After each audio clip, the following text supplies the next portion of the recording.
Muy buenos días, iglesia, muy buenos días, familia, muy buenos días, amigos que nos visitan.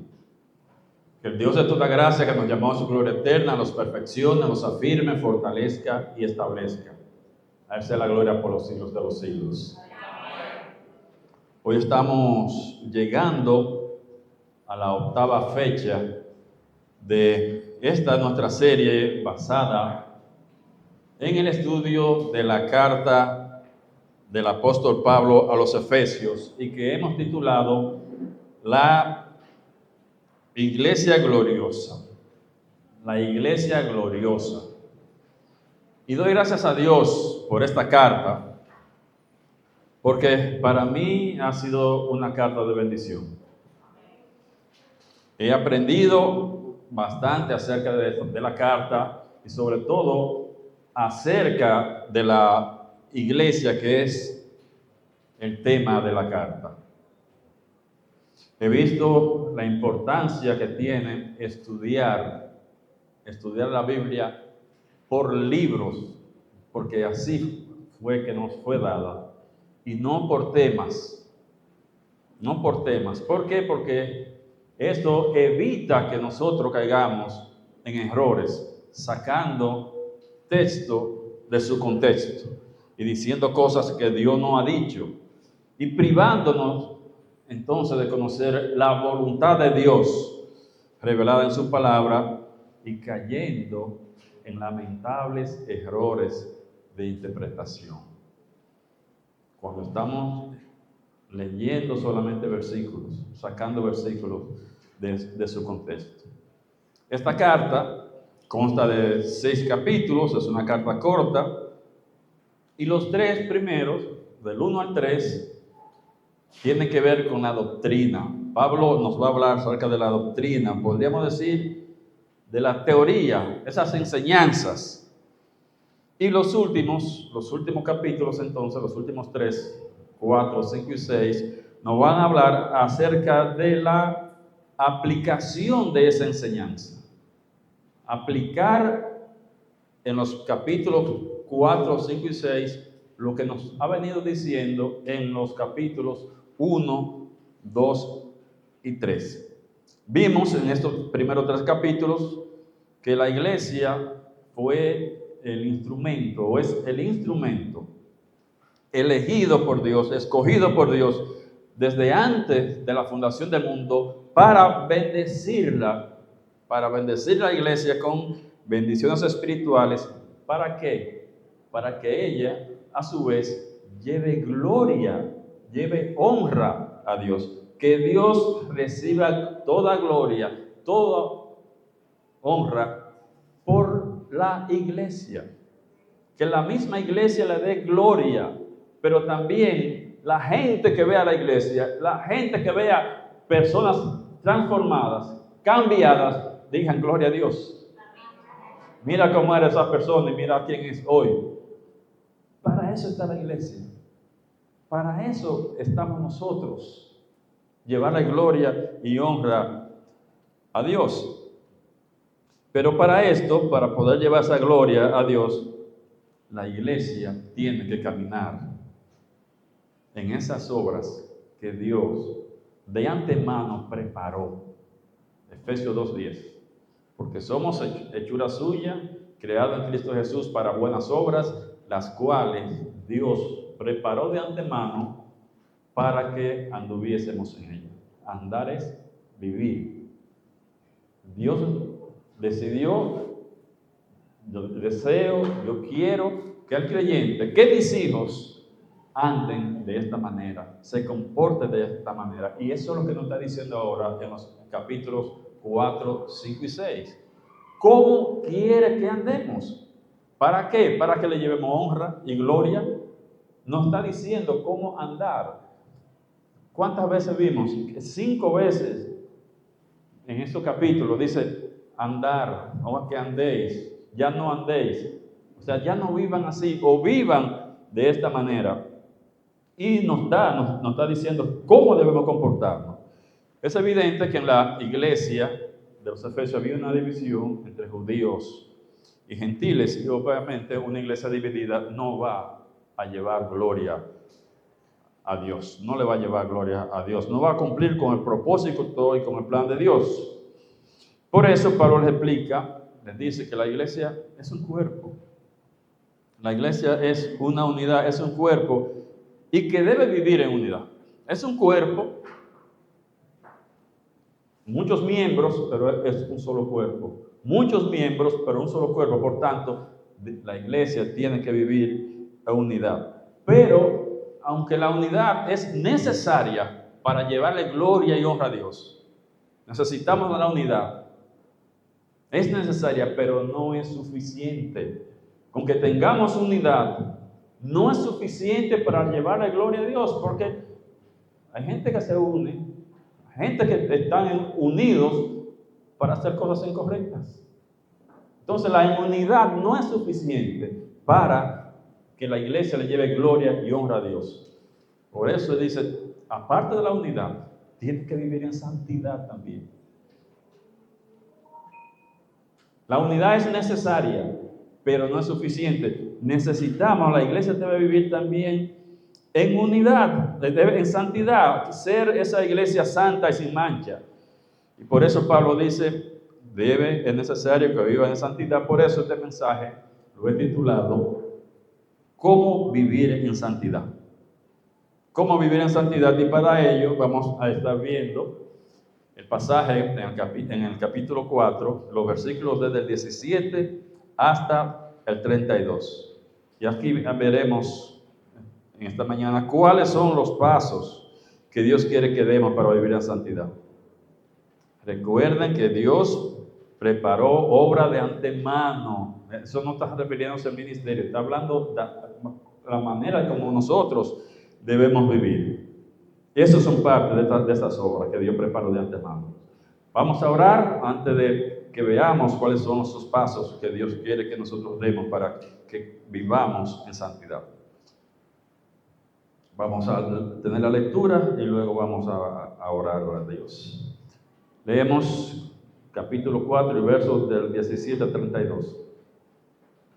Esto pues digo y requiero en el Señor, que ya no andéis como los otros gentiles que andan en la vanidad de su mente, teniendo el entendimiento entenebrecido, ajenos de la vida de Dios por la ignorancia que en ellos hay, por la dureza de su corazón, los cuales, después que perdieron toda sensibilidad, se entregaron a la lascivia para cometer con avidez toda clase de impureza. Mas vosotros no habéis aprendido así a Cristo, si en verdad le habéis oído y habéis sido por él enseñados, conforme a la verdad que está en Jesús. En cuanto a la pasada manera de vivir, despojaos del viejo hombre, que está viciado conforme a los deseos engañosos, y renovaos en el espíritu de vuestra mente, y vestidos del nuevo hombre, creado según Dios en la justicia y santidad de la verdad. Por lo cual, desechando la mentira, hablad verdad cada uno con su prójimo, porque somos miembros los unos de los otros. Airaos, pero no pequéis. No se ponga el sol sobre vuestro enojo, ni deis lugar al diablo. El que hurtaba, no hurte más. Sí, no trabaje, haciendo con sus manos lo que es bueno, para que tenga que compartir con el que padece necesidad. Ninguna palabra corrompida salga de vuestra boca, sino de la que sea buena para la necesaria edificación, a fin de dar gracia a los oyentes. Y no contristéis al Espíritu Santo de Dios, con el cual fuisteis sellados para el día de la redención. Quítense de vosotros toda amargura, enojo, ira, gritería y maledicencia y toda malicia. Antes, sed benignos unos con otros, misericordiosos, perdonándoos unos a otros, como Dios también os perdonó a vosotros en Cristo. Buen Dios y Padre nuestro, te alabamos, te glorificamos, te damos toda gloria, toda honra y todo honor. Gracias, mi Dios, por ser nuestro Dios,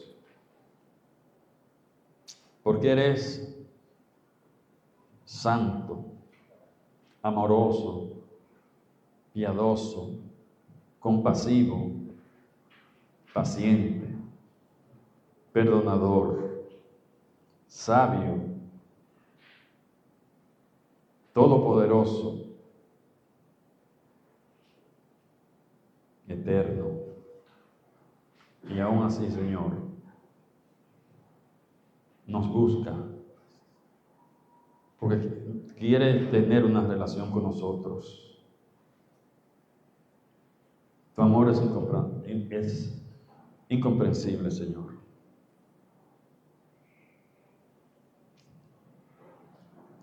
Gracias, Padre, te damos por Jesús, por su sacrificio en la cruz, porque Él fue el que pagó por nuestros pecados, para que esa relación contigo sea posible.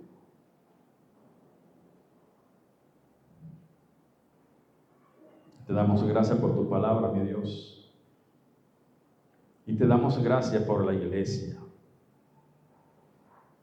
No nos salvaste para estar sueltos, caminando en solitario, sino que desde antes de la fundación del mundo, tú decidiste tener ese cuerpo donde ibas colocando y donde vas colocando a cada persona que cree en Cristo para vida eterna. Gracias porque en este primer día de la semana nosotros podemos reunirnos como iglesia. Por lo que tú has hecho en tu infinita sabiduría. Y gracias por tu palabra, mi Dios. Ahora la abrimos. Y te pedimos, Señor, que llegue a nuestros corazones. Que nos ayude, Señor, tu palabra nos ayude por medio de tu Santo Espíritu, Padre, a quitar las cosas que debemos quitar en nuestras vidas. Cualquier pecado, mi Dios, cualquier situación que impida la comunión contigo. Que las personas que han venido en esta mañana no salgan como vinieron, Señor, sino que tu Espíritu Santo le ayude a hacer los ajustes que necesita hacer en su vida.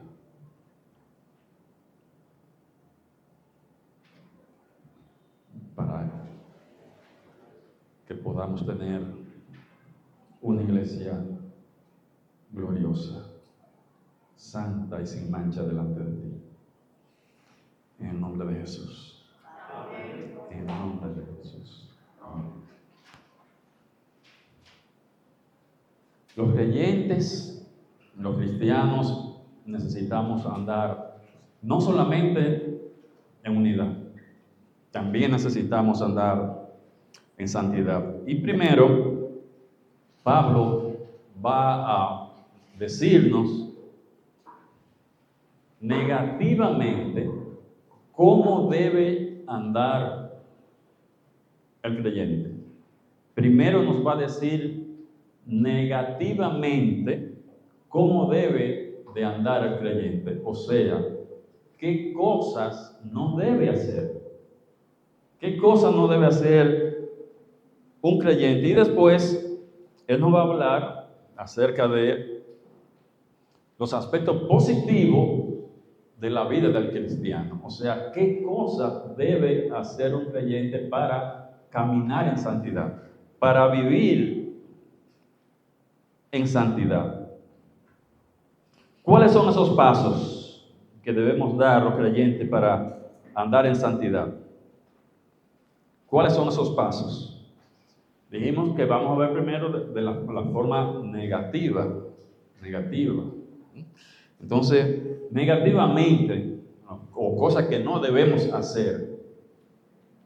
¿Qué pasos? Primer paso, negativamente, debemos dejar la antigua manera de vivir.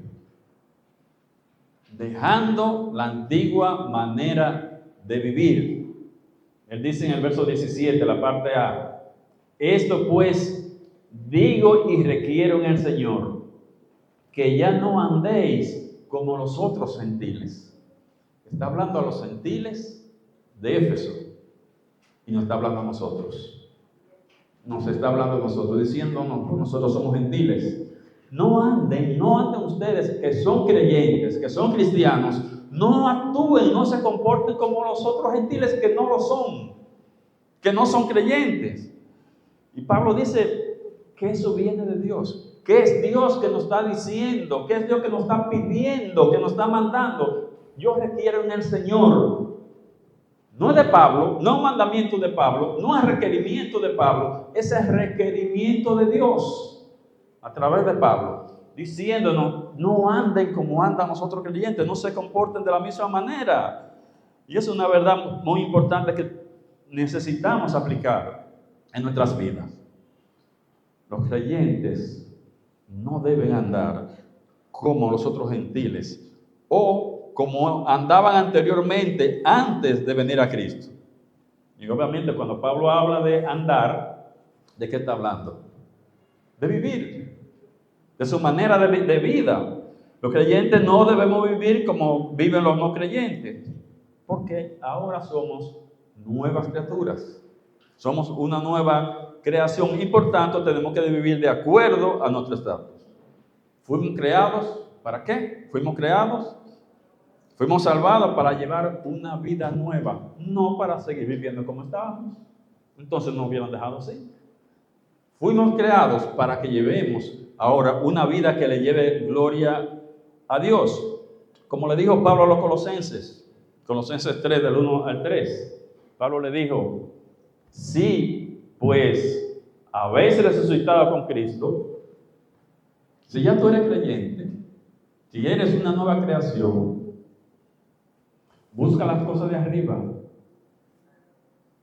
donde está Cristo sentado a la derecha de Dios. Poned la mira en las cosas de arriba, no en las de la tierra, porque habéis muerto y vuestra vida está escondida en Cristo, en Dios. ¿Cómo esa manera de vivir de los no creyentes? ¿Cómo viven? Y nosotros debemos hacer lo contrario, no vivir de esa manera. Miren cómo dice que viven los creyentes. ¿Cómo viven los creyentes? ¿Cuáles son esas características? Primero, tienen una vida sin propósito. Una vida sin propósito. Dice el verso 17, la parte B, que andan en la vanidad de su mente. Su mente está vacía, su mente está vana. Esto sugiere que no tienen una dirección, que no tienen una meta útil. Yo estoy viviendo para tal cosa, estoy viviendo para agradar a Dios. Yo estoy viviendo para alcanzar recompensa. Yo estoy viviendo para gobernar con Cristo, para estar cerca de Cristo. Pero el no creyente no tiene una meta positiva, él tiene metas. Y metas generalmente a corto plazo, para el fin de semana, vive para el fin de semana. No tiene una visión a largo plazo. Una mente vana, una mente vacía. No saben para qué están aquí.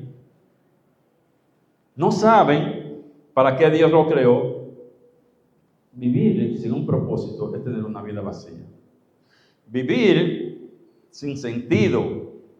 Quien no tiene un propósito de vida, quien no tiene un propósito de vida, no está viviendo, solamente está existiendo.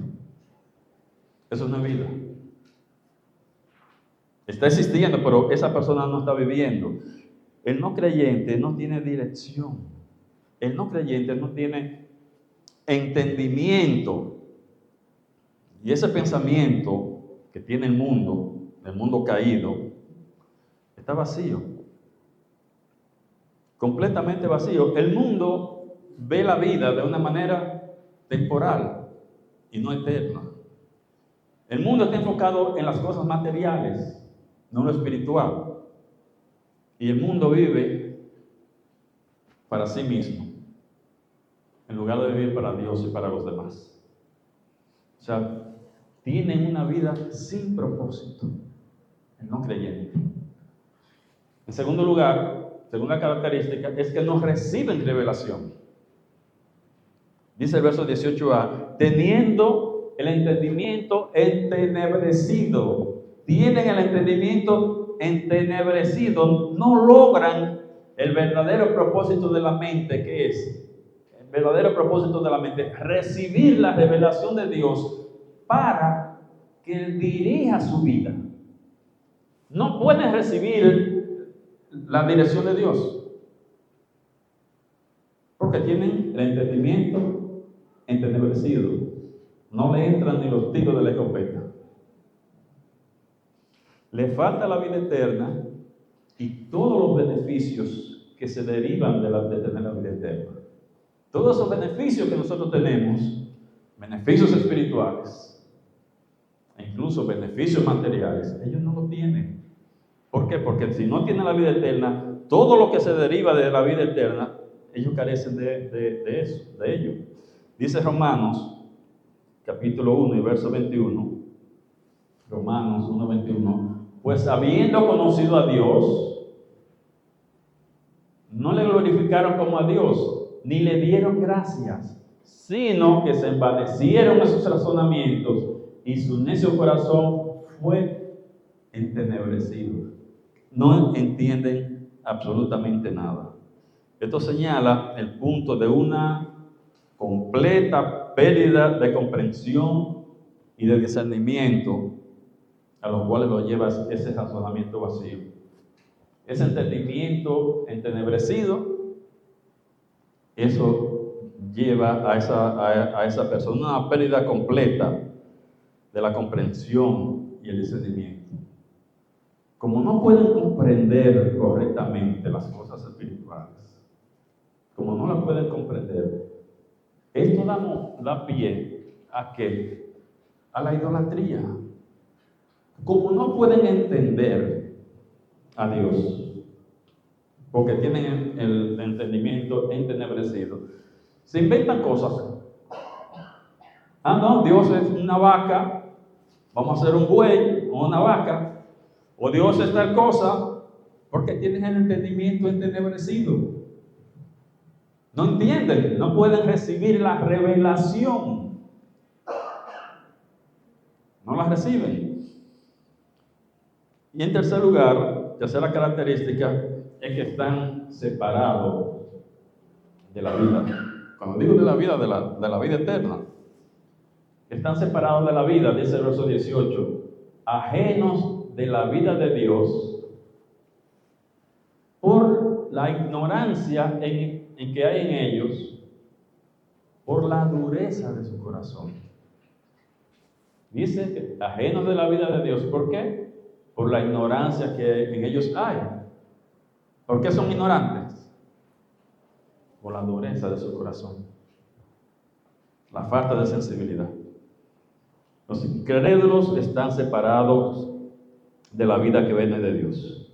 Y su separación es provocada por la ignorancia, y esto debido a la dureza de su corazón. O sea, son insensibles a Dios, son insensibles a los caminos de Dios. Cuando se le dice, cuando se le habla, no lo entienden. Dice primera de Pedro 1:14, como hijos obedientes, no conforméis a los deseos que antes teníais, estando en vuestra ignorancia. Cuando desconocían, actuaban de esta manera. Ahora no.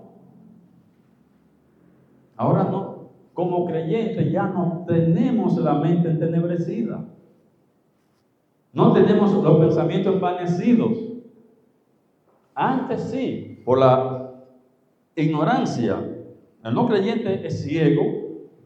El no creyente es ignorante. Y dice la Biblia que el hombre es natural, que el hombre incrédulo no puede entender las cosas de Dios. No lo entienden. Dice 1 Corintios 2:14, pero el hombre natural no percibe las cosas que son del Espíritu de Dios, porque para él son locura y no las puede entender, porque se han de discernir espiritualmente. El Espíritu Santo nos ayuda a entender la Biblia. nos da luz, nos da dirección.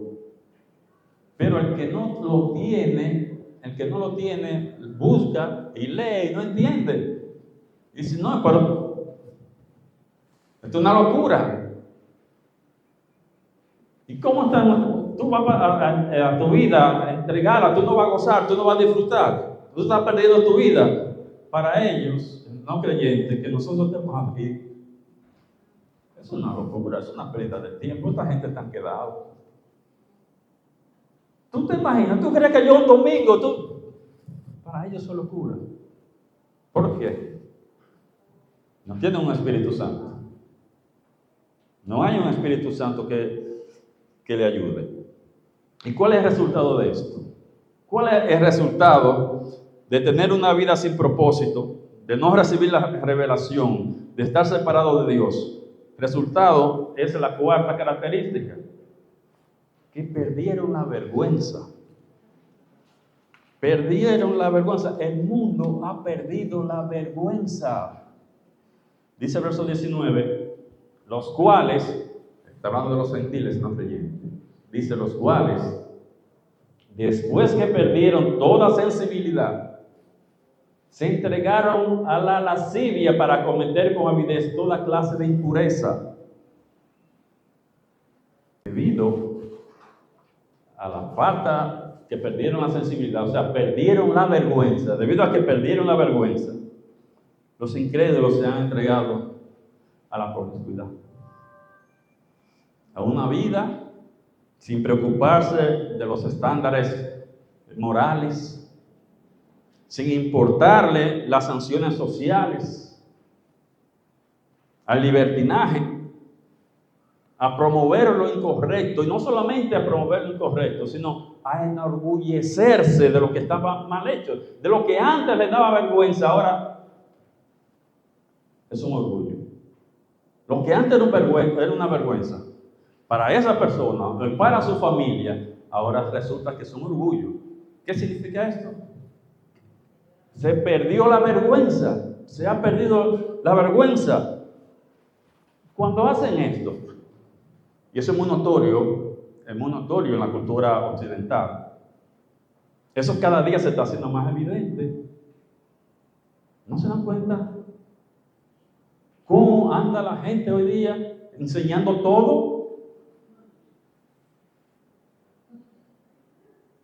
Enseñando todo, literalmente todo. Ya ropa transparente, transparencia, sin sujetadores. Eso no le da vergüenza. Una telita que pinta todo,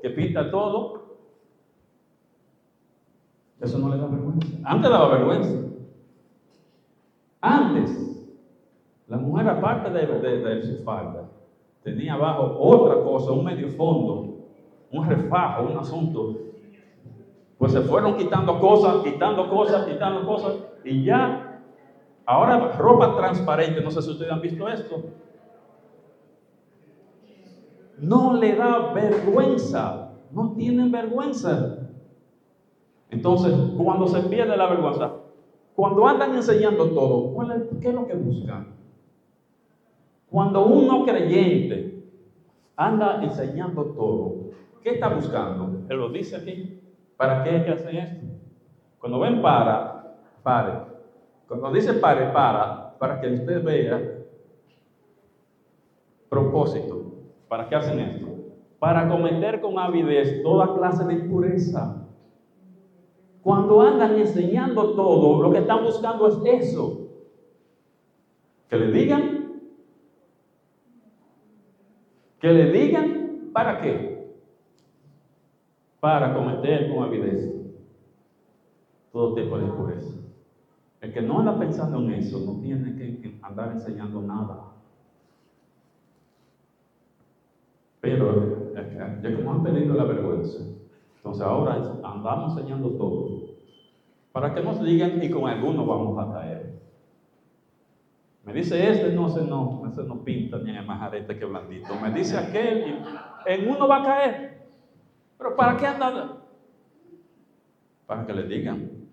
Pues así está el mundo. Y está diciendo Pablo, ustedes no pueden andar así. Eso no es la manera de un creyente vivir. No imiten eso. No se comporten de la misma manera. Esto es un retrato horrible de los caminos egoístas y perversos de la gente no creyente, de la gente pecadora. Los creyentes en Éfeso vivían así una vez. Los creyentes de Éfeso vivían así una vez, antes de ser creyentes. Ellos vivían así, y nosotros también. Y nosotros también vivíamos antes de ser creyentes. Pero ya deben parar. Deben parar de vivir ese estilo de vida. Así no se tiene una iglesia gloriosa. Con personas así, con esa característica, así no se tiene una iglesia gloriosa. Así no se le da gloria a Dios. Viviendo de esa manera. ¿Por qué deben pararse? ¿Por qué Pablo dice deben pararse? No deben seguir viviendo así. ¿Por qué? Y él da la razón. Verso 20 y 21. La próxima. ¿Por qué deben parar? Porque esa no es la enseñanza de Cristo. Eso no es lo que Cristo está mandando. Eso no es lo que Cristo está enseñando. Mas vosotros no habéis aprendido así a Cristo, ya que ustedes le han oído y han sido enseñados por Él, de acuerdo a la verdad que está en Jesús. Tienen que parar, tienen que dejar esto, deben dejar de actuar así, porque eso no es lo que Cristo le ha enseñado. Eso no es lo que Cristo le ha mandado hacer. Si algún creyente, y eso incluye esta iglesia, está viviendo de esa manera, con esas características anteriores, debe de parar. Lo correcto, lo sensato, lo racional es que paren ese tipo de vida que están llevando, igual que como si no fuera creyente, como viven los otros gentiles. No fue así que Cristo mandó, no fue así que Cristo nos ha enseñado. No fue así que se le enseñó a vivir a los efesios. No fue así que nosotros hemos enseñado a vivir en esta iglesia. Nadie en esta iglesia, ni fuera de esta iglesia, nos puede acusar de que aquí desconocemos la gravedad del pecado.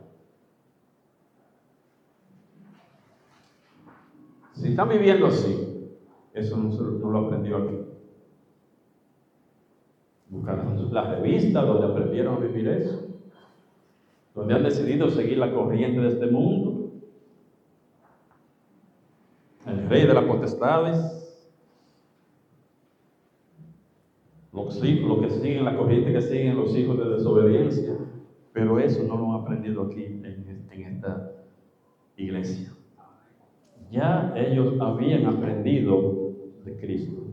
Habían sido enseñados por Cristo, habían oído a Cristo por medio de los apóstoles. Cristo personalmente no habló con los efesios. La enseñanza de Cristo vino por los apóstoles. Como ahora, cuando abrimos la Biblia, Dios abre la boca. Cristo abre la boca y nos habla en la Biblia. Pues Él está diciendo, Cristo los enseñó a ustedes. Ustedes lo escucharon.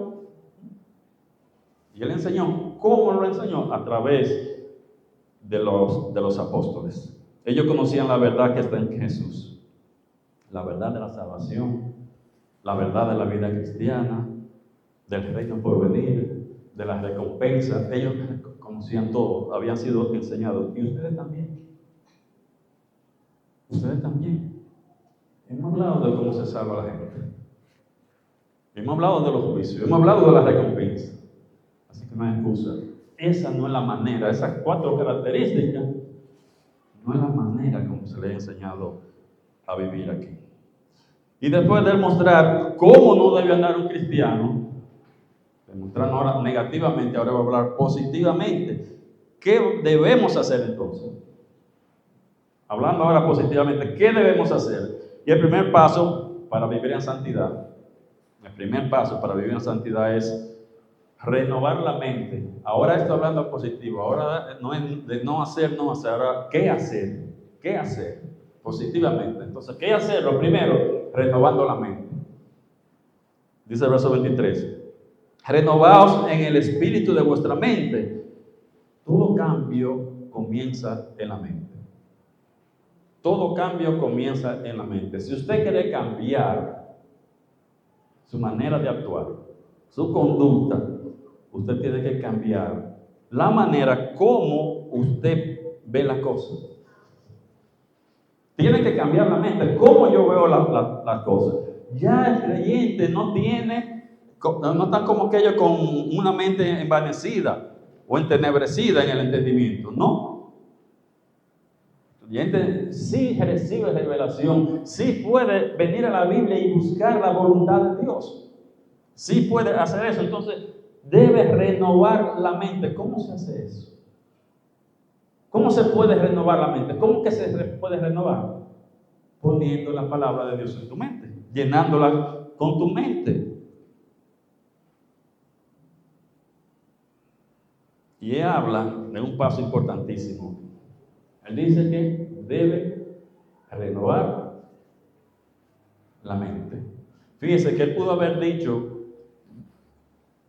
para vivir en santidad, despójate del antiguo hombre, dejando atrás el nuevo hombre y vístate del nuevo. Pero entre el despojarse del viejo hombre y vestirse del nuevo, hay un paso importantísimo que es renovar la mente. Si no hay una mente renovada, no te puedes vestir del nuevo hombre. Si no hay una mente renovada, si no ha cambiado tu manera de ver las cosas, de pensar, es imposible tú vestirte del nuevo hombre. No se puede. Deben renovar en el espíritu de su mente. Poner la palabra de Dios. Dice Romanos 12, y el versículo 2, dice, no os conforméis a este siglo. No vivan como vive la gente del mundo, está diciendo. Cuando habla de este siglo, está diciendo de estos tiempos. No vivan, no se conformen, no actúen igual a la gente de este tiempo, sino transformaos. ¿Cómo nos transformamos? Por medio de la renovación de vuestro entendimiento, para que comprobéis cuál sea la buena voluntad de Dios, agradable y perfecta. Así, leyendo la Biblia, como tú tienes una mente renovada, tú puedes enterarte cuál es la voluntad de Dios para ti, para la iglesia. Tú puedes ver leyendo la Biblia.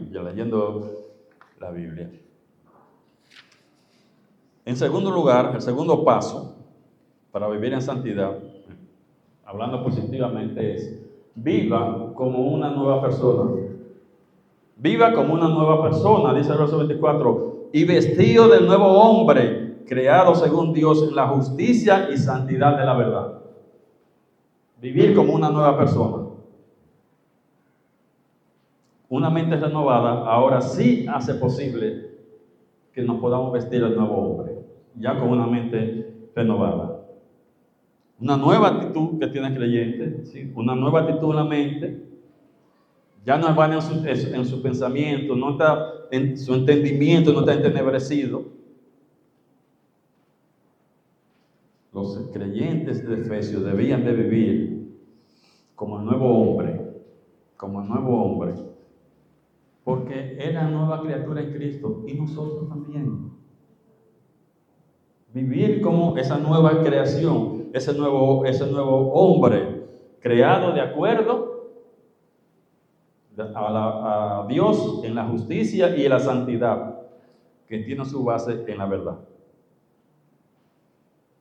Los creyentes somos puestos en la iglesia para vivir un estilo de vida justo y santo. Y ahora Pablo nos va a decir cómo vive una nueva persona. Nos dijo cómo vivían los no creyentes. Nos dio unas características. Ahora Él nos va a decir cómo debe vivir una persona. ¿Cómo debe vivir? Y Él nos va a dar 5 exhortaciones. 5 exhortaciones que tienen una característica, estas exhortaciones que ustedes van a notar. Y es que consta de 3 partes. Cada exhortación consta de 3 partes. Tiene un mandato negativo, tiene un mandato positivo y tiene la razón por la cual me da el mandato positivo. 3 partes, va a dar 5 exhortaciones de cómo debe vivir una persona. Y cada exhortación tiene 3 partes. Una parte negativa, una parte positiva y la razón por la cual se da ese mandato positivo. La primera razón, o sea, la primera característica que debe tener un creyente, como debe vivir ahora un creyente, es que debemos rechazar la mentira. Debemos rechazar la mentira, dice el verso 25, por lo cual, como estamos vestidos del nuevo hombre, como ya hemos rechazado el antiguo hombre, el viejo hombre, la vieja naturaleza, ahora con la nueva naturaleza, o sea, el nuevo hombre, ahora nosotros debemos rechazar la mentira. Ya un creyente que rechaza la mentira, entonces ahora puede decir la verdad. ¿En qué consiste la verdad? En que la palabra que usted dice está de acuerdo con la realidad. Eso es la verdad. Que lo que estamos diciendo, la palabra que usted diga, esté de acuerdo con la realidad. Que no me diga ahora que está lloviendo, porque sus palabras no están de acuerdo con la realidad. No, yo no fui a la iglesia porque estaba lloviendo. No está de acuerdo con la realidad. Entonces la verdad es que esté de acuerdo con la realidad. ¿Y cuál es la exhortación positiva? O sea, negativamente no diga mentira. Y positivamente habla la verdad. La razón, porque somos miembros los unos de los otros. Porque somos miembros los unos de los otros. Estamos en el mismo equipo. Nosotros somos del mismo equipo. Estamos en el mismo cuerpo. Los creyentes estamos para edificarnos unos a otros, no para hablarnos mentiras los unos a los otros. No para estar hablando, guiñando el ojo de una cosa, pero pico el ojo. Eso no es así, hablando una mentira. Y estamos para edificarnos unos a otros, no para mentir. En segundo lugar, debemos contener nuestro enojo. Airaos, pero no pequéis. No se ponga el sol sobre vuestro enojo, ni deis lugar al diablo. Un versículo que con mucha frecuencia he sacado de su contexto. Y luego he escuchado utilizándolo más en las relaciones de pareja, diciendo que si una pareja tiene una discusión, pues que no se deben acostar sin resolver ese problema. Podría ser aplicable, pero si nosotros lo sacamos de su contexto, nos perdemos de la verdad de que esto es la iglesia. Esto es en la iglesia que está hablando, no de ninguna relación interpersonal. Que pueda ser verdad, sí, pero si usted está enfocado que fue dicho a las parejas y no estamos en cuenta que fue dicho a la iglesia, usted tiene un problema en la iglesia y no lo resuelve porque usted está pensando que eran las parejas que se lo dijeron, no aquí a la iglesia. Fue a la iglesia que le está diciendo que cuando los creyentes tenemos alguna dificultad, algún desacuerdo, vamos a ponernos de acuerdo. Vamos a hablar. Ella tiene una cuerda con un hermano. Pues hable. Hermano, no me gustó. Tú lo llamas aparte. No está diciendo literalmente no se ponga el sol sobre nosotros. No está hablando literalmente. Está diciendo que debe hacer pronto. Resuelva eso pronto. No está hablando literalmente porque, ¿y si la ira fue a las 6 de la tarde y el sol se acostó?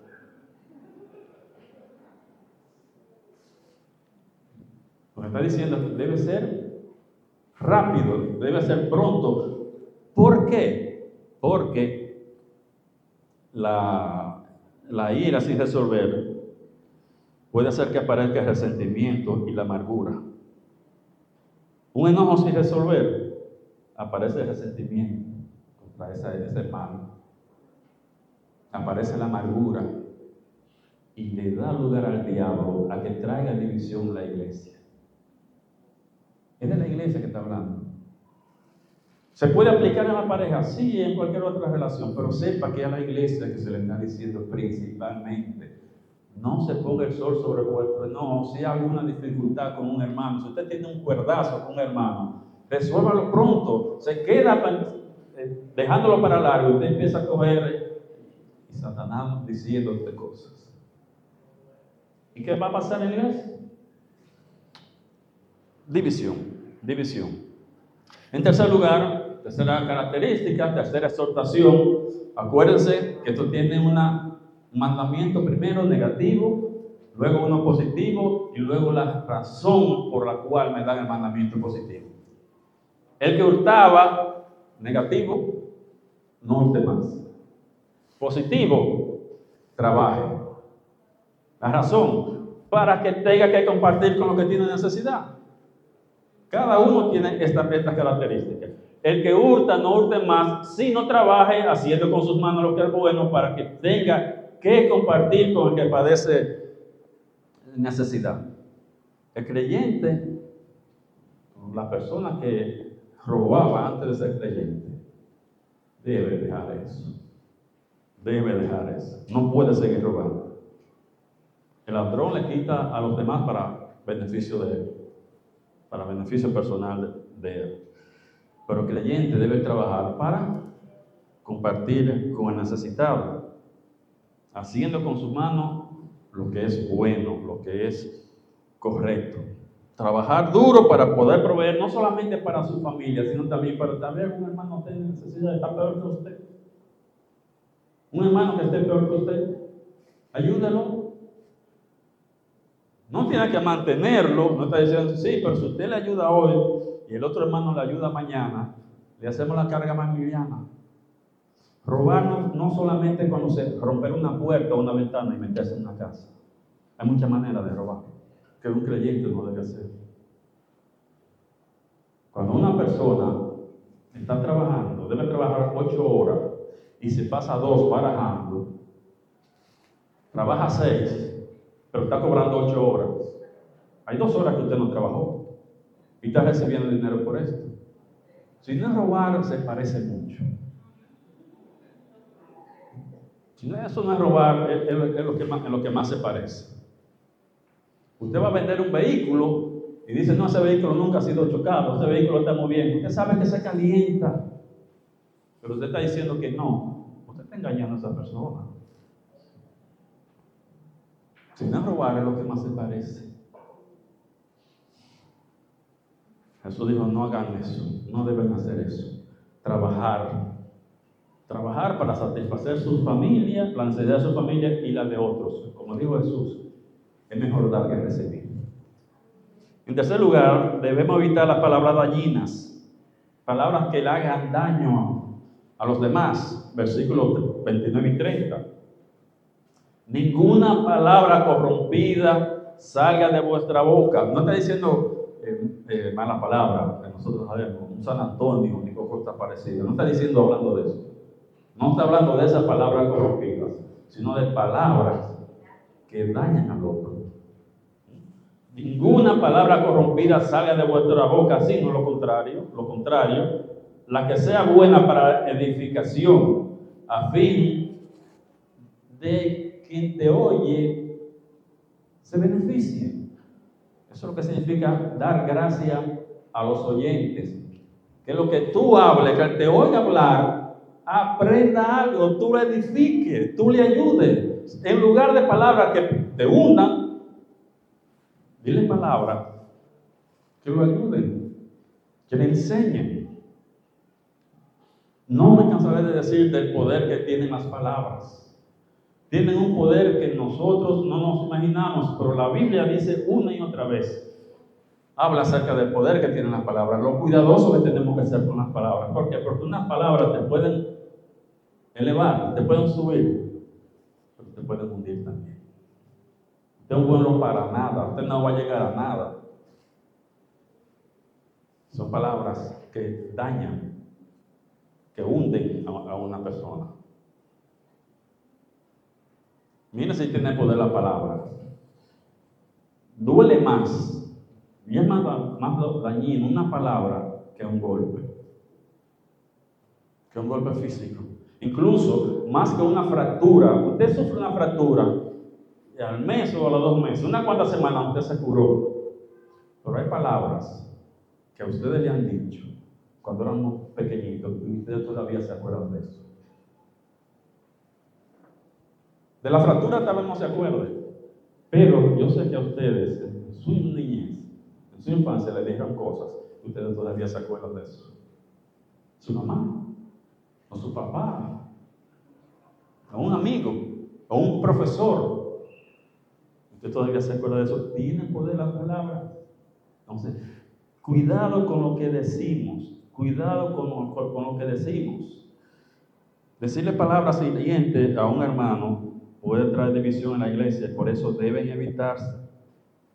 Recuerden que nuestro trabajo es ser diligente, solícitos en guardar la unidad, solícitos, diligentes. No va a hacer cosas para que la iglesia se divida, entonces no puede traer la gloria a Dios. En quinto lugar, debemos evitar las malas actitudes. Evitar las malas actitudes, 31 y 32. Quítense de vosotros toda amargura, enojo, ira, gritería y maledicencia y toda malicia. Al contrario, sean benignos unos con otros, misericordiosos, perdonándoos unos a otros, como Dios también os perdonó a vosotros en Cristo Jesús. En Cristo. Los creyentes deben librarse de estos 6 vicios. 6 vicios. No servicio. 6 vicios. Deben librarse de ellos. Ninguna de esas debe ser parte de la vida de los creyentes. Ninguno de esos debe ser parte de la vida de cómo los creyentes interactúan uno con otro. Los cristianos tenemos de hablar de acuerdo a nuestro llamado. ¿A qué hemos sido llamados? Pues de esa manera nosotros tenemos que hablar. Y en lugar de todos esos vicios debemos ser misericordiosos. Debemos ser misericordiosos, debemos ser amables los unos con los otros. Y Pablo va a terminar esta parte. Mira cómo va a terminar Pablo esta sección que habla de la santidad. Termina Pablo con una de las reglas de oro, una de las claves en la relación entre los cristianos. Una de las claves de la relación entre los cristianos. ¿Cómo dice? Perdonándonos. Los cristianos debemos perdonarnos unos a otros. ¿Por qué? Porque Cristo nos perdonó a nosotros. Perdonándonos unos a otros porque Cristo nos perdonó. Si usted cogió la cuerda con el hermano, perdónelo. Y vamos a seguir a mantener la unidad de la iglesia. Usted debe perdonar, nosotros debemos perdonar. ¿Por qué? Fuimos perdonados. Y segundo, usted va a necesitar más perdón. ¿O usted cree que no? Usted va a necesitar ser perdonado más adelante. En un rato o en la tarde, tal vez usted va a necesitar perdón. Entonces, por eso nosotros tenemos que perdonarnos unos a otros. El que no perdona, entonces va a estar enojado, va a estar amargado. Vivir en santidad es uno de los principales requisitos para la iglesia poder vivir en unidad y para llevarle gloria a Dios. Los creyentes hemos sido llamados a la santidad porque Dios quiere que sus hijos sean igual que Él. Que dijo, sed santo porque yo soy santo. Sed santo porque yo soy santo. Dios quiere que sus hijos seamos igual que Él. Y vivir sin santidad conlleva ¿a qué? Se va a perder las recompensas eternas, se va a dejar de ganarlas. La que ganó no se pierde, pero si usted no está viviendo en santidad, usted no está ganando recompensa. Y en segundo lugar, usted está invitando a la disciplina de Dios a su vida. Dios lo disciplina. Dios lo disciplina. A veces de muy mala manera que no nos van a gustar. Horrenda cosa es caer en manos del Dios vivo, dice la Biblia. Y nosotros, si no vivimos en santidad, fallamos en mostrar a Cristo en nuestras vidas. Nosotros debemos mostrar a Cristo en nuestras vidas. Que Cristo vive en nosotros. Que Cristo vive en nosotros. Si no estamos viviendo en santidad, estamos fallando. Entonces, nadie va a ver a Cristo en tu vida. Nadie va a ver a Cristo en tu vida.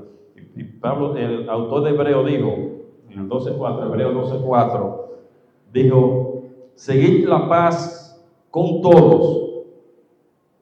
Seguid la paz con todo y la santidad, sin la cual nadie verá al Señor. Dios bendiga su palabra.